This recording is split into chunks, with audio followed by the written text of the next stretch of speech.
Hi, this is Amy. Welcome to my channel. Today I'm going to be showing you wild bergamot, how I process it, and 3 things that I'm making with it. I'm new to this, so bear with me and hope you enjoy this. Growing wild bergamot, I began on this journey a few years ago. At Christmas time, this past Christmas, I was gifted several herb seeds, and wild bergamot happened to be one of them. I began the seeds in my arrow garden inside. Once they grew, I repotted them until it was warm enough to plant outside. I planted them in a raised garden bed. I visited my herb garden and cut each branch down, leaving about 5 to 6 inches of the stem in place so that it could continue to grow. The next step is, once they have been cut, they need to be washed off and remove any dirt or bugs that may be on them. Before placing in the dehydrator, I put the wet leaves on a paper towel, and then I cover the top of the leaves with a paper towel and lightly push down on them to try to get as much of the water out as possible before placing them in the dehydrator. Once I pat the leaves, I continue to remove any excess water. Once I've done that, it's time to place them on the dehydrating trays. I spread them out as much as possible, but it's okay if they touch or if maybe even some of them overlap, that's fine too. They will shrink as they dry. I set my dehydrator at 125 Fahrenheit, but many say to do this at 95 Fahrenheit. I ran it for about 5 hours.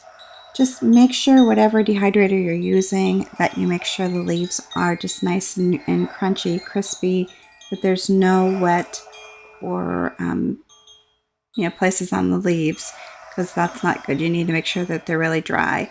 I use a Nesco Snack Master that I purchased on Amazon. After they're drying, this is what they will look like. They're easy to crumble and there's no wet spots on them.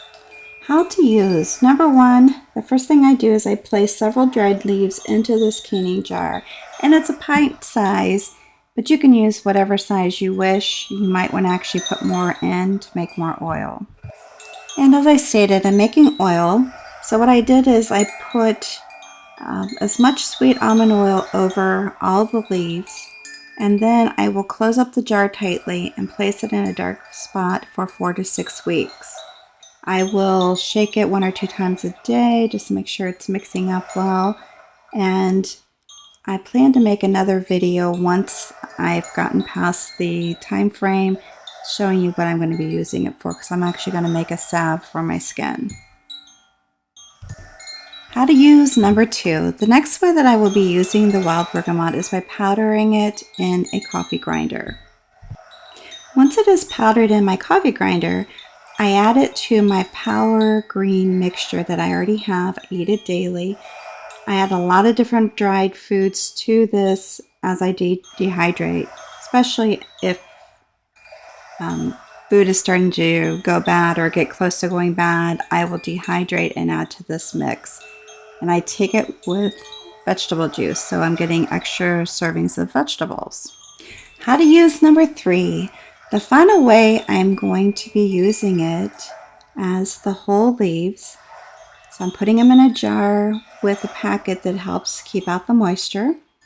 And what I can do is, as I'm cooking, add these leaves to whatever recipe. If I'm making spaghetti sauce, making maybe a vegetable soup, can add it to that as well.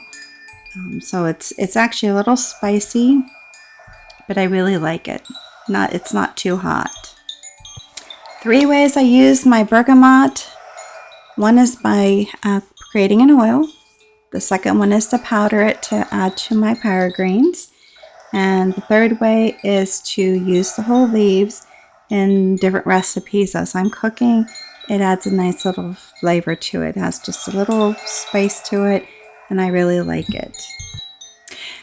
Thanks so much for taking the time to view my video. I hope you learned something, hope you got something out of this. Just keep in mind, This is just me sharing something with you of what I'm going to be doing with this herb. It is new to me, but so far I'm really liking it in my power greens. If you have any questions, suggestions, any other information you'd like to share regarding herbs, I'd love to hear from you down in the comments below. Make sure you subscribe to my video and give it a big thumbs up. I appreciate you. Until the next time, you have a good one.